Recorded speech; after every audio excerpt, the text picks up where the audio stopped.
At first glance, Bikini Atoll was paradise, an untouched jewel in the Central Pacific. Its waters sparkled, its reefs thrived, and its people lived peacefully, unaware that their homeland would soon become a nightmare. Then, in 1946, the US military arrived. They told the Bikinians they must leave, assuring them it was temporary, that their sacrifice would help end all wars. Trusting them, the islanders packed their belongings and stepped onto waiting ships, believing they would return. They never did. In the years that followed, Bikini Atoll became the most infamous nuclear testing site in history. Bombs over 1,000 times stronger than Hiroshima scorched the islands, erasing them from the map.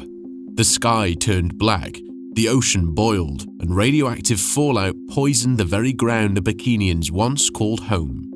But why was this paradise chosen for destruction? What happened to those who once called it home and the promises that they were given? And after decades of devastation, why do people still live there today? The truth is more disturbing than you think. You might know the Pacific Ocean. It's the largest and deepest ocean on Earth, covering more than 63 million square miles. But it's also home to some of the most stunning, untouched islands on Earth. Among them is Bikini Atoll, a crescent of lush greenery and endless blue waters. Its vast lagoon stretching 630 square kilometers. For generations, the people of Bikini lived in harmony with the land, fishing its pristine waters and tending to its coconut groves. But in the eyes of the US military, it wasn't just a hidden paradise, it was a blank canvas for destruction. Now, to fully grasp the implications and stakes at play, we must travel back to where it all started. By February 1944, World War II had raged for nearly 5 years, and in the Pacific, the tide had turned against Japan. The American military, executing its island-hopping strategy, aimed to seize key territories from the Japanese, pushing ever closer to the enemy's homeland. One such battleground was the Marshall Islands, a vital stronghold in Japan's defensive perimeter.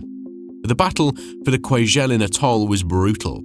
American forces launched a relentless assault, overwhelming Japanese defenses with superior firepower and tactics. The air was thick with the stench of gunpowder and burning wreckage.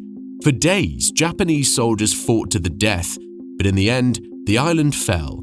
Thousands of Japanese lives were lost. Yet far from the main battle, on a small isolated atoll called Bikini, 5 Japanese soldiers remained.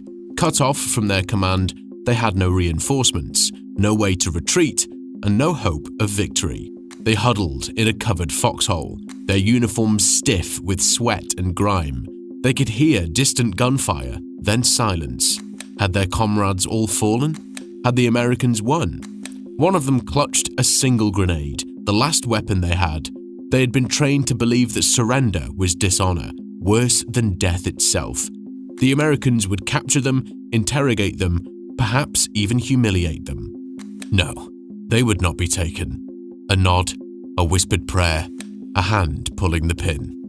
And boom, when the American forces finally searched the island, they found the 5 bodies in the foxhole. With Japan defeated, control of the Marshall Islands, including Bikini Atoll, fell into the hands of the US Navy. But the war wasn't the only horror the Bikinians would endure. In August 1945, the world had just witnessed the power of nuclear devastation.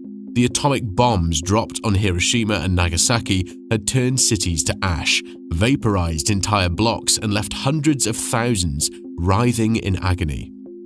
The world was now entering a new kind of war, one not fought with soldiers, but with nuclear supremacy. That same year, writer George Orwell predicted what would come next. In a chilling article, he warned that the world would soon be locked in a nuclear deadlock, with 2 or 3 monstrous superstates, each possessed of a weapon by which millions of people can be wiped out in a few seconds. He called this conflict the Cold War, and its first real victim was Bikini Atoll. The US, determined to expand its nuclear dominance, joined this conflict, but bombs needed to explode in order to know how well it works. The US needed a testing ground to study the effects of atomic bombs on naval vessels and refine their weapons of mass destruction. They scanned the map, searching for a remote location far from American soil. Their eyes settled on Bikini Atoll. But there was one problem: the people already living there. The US military couldn't just drop bombs on an inhabited island. So they came up with a plan to convince the Bikini Islanders to leave. And here's where the true horror started. On February 10th, 1946, a Sunday afternoon, just after church, Commodore Ben Wyatt, the military governor of the Marshall Islands, arrived at Bikini. He gathered the islanders and posed a request, one that wasn't really a request at all. Would they be willing to leave their ancestral home temporarily so the United States could test atomic bombs for the good of mankind? A murmur of confusion spread through the crowd. This was their land, their history, their ancestors' bones resting in the soil. But there was no real choice. The US had already made the decision for them.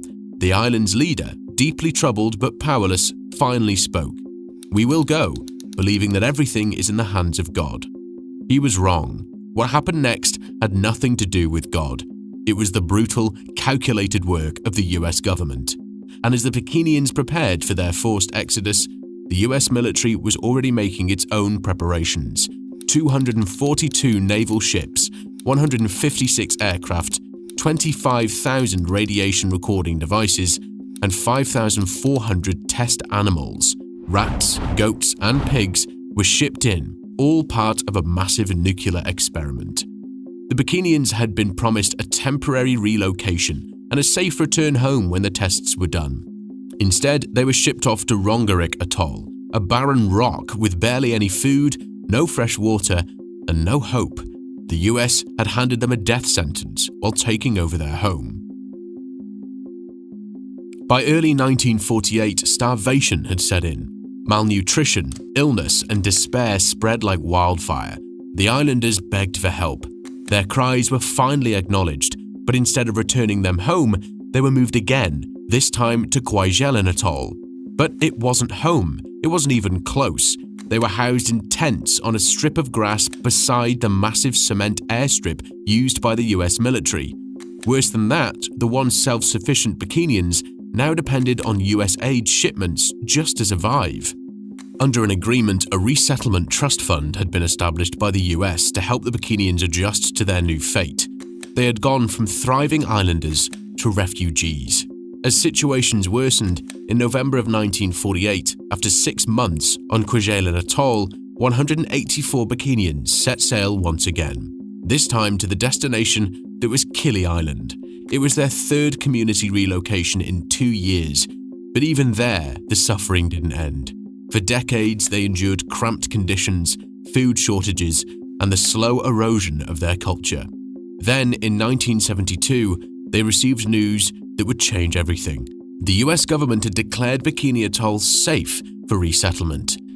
It was a lie, and the Bikinians had no idea what they were returning to, or the full extent of what had been done to their home. While they wandered in exile, homeless, starving, and forgotten, the US had transformed Bikini Atoll into a nuclear wasteland. What began as a military experiment soon became one of the most catastrophic test campaigns in history. The war was over, but nuclear testing had just begun. Between 1946 and 1958, the United States conducted 23 nuclear detonations on Bikini Atoll. It started with Operation Crossroads in July 1946, a highly publicized test meant to measure how atomic bombs could obliterate naval fleets.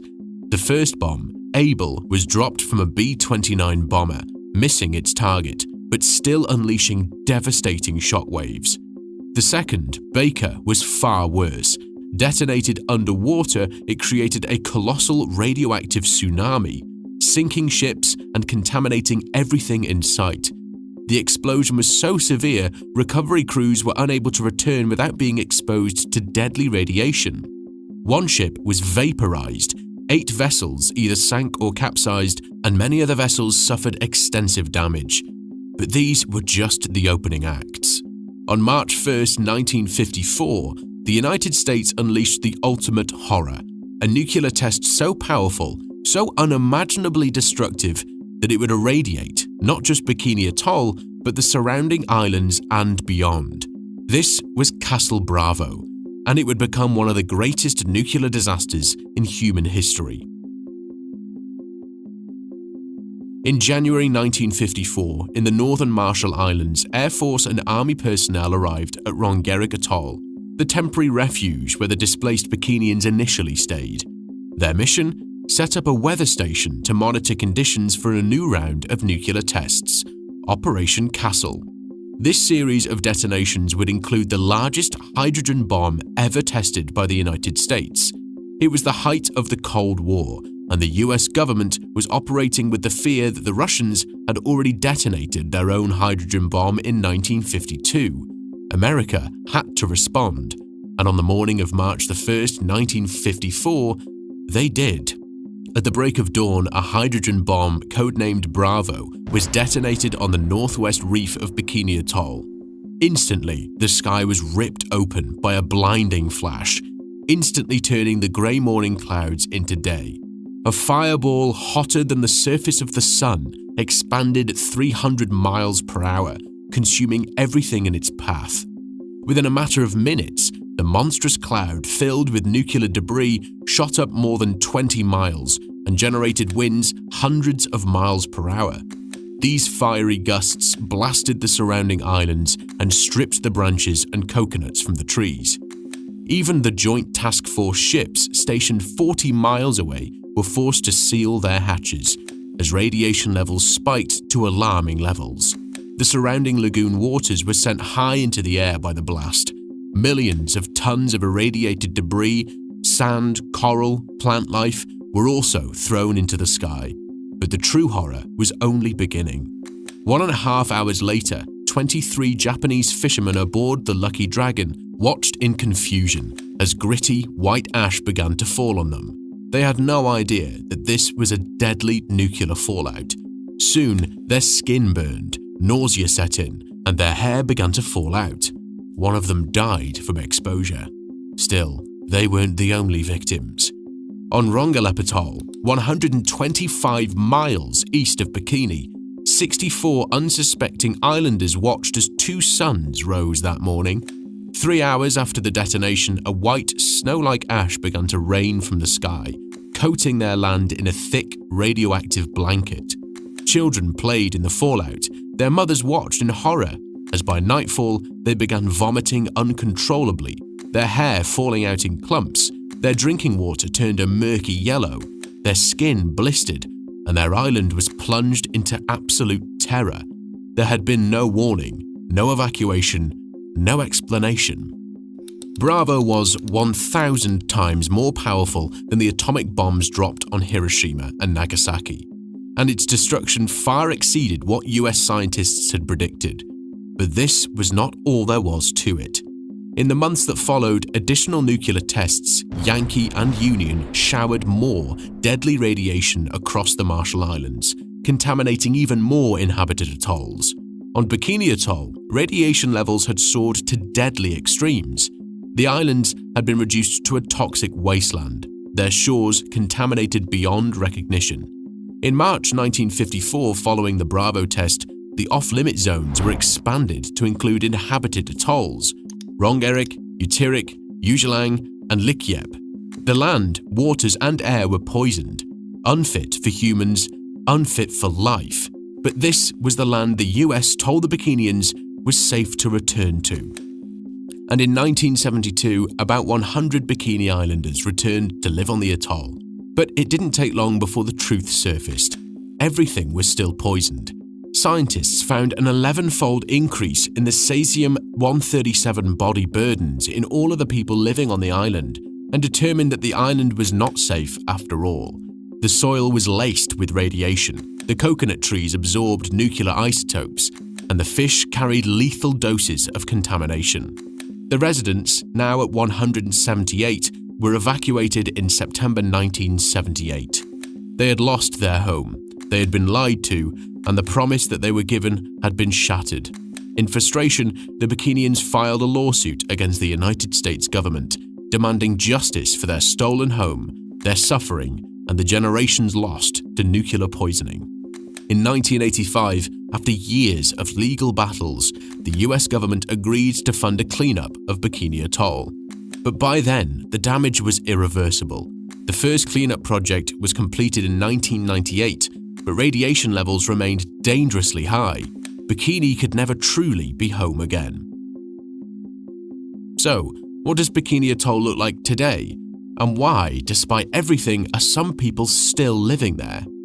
In 1996, the US made a chilling decision. It wasn't safe enough for the Bikinians to return, but it was safe enough for tourists. They opened Bikini for scuba diving, turning its radioactive graveyard of sunken warships into an underwater attraction. Sport fishing was introduced. The same waters that had poisoned an entire generation of people were now a playground for outsiders. The Bikinians had lost everything, but their suffering was repackaged, sold as a tourist experience. As of March 2016, there were 5,400 living Bikini Islanders, but not on Bikini. Around 800 lived on Kili, while 2,550 resided on Majuro. Another 300 found refuge on Ajit, with 350 more spread across other Marshall Islands. The rest, 1,400 people, were scattered across the United States and beyond. The Bikini Atoll itself had only 4 to 6 caretakers, tending to the land their ancestors were forced to leave. Among them was Edward Madison, who lived there from 1985 to 2020. His grandfather was among the first to be exiled in 1946, a man who once believed his people would return home. But after everything, the destruction, the deception, the broken promises, is there any justification for what the US did to the Bikinians? And if this could happen once, who's to say it won't happen again? And that's a wrap. Thank you so much for watching.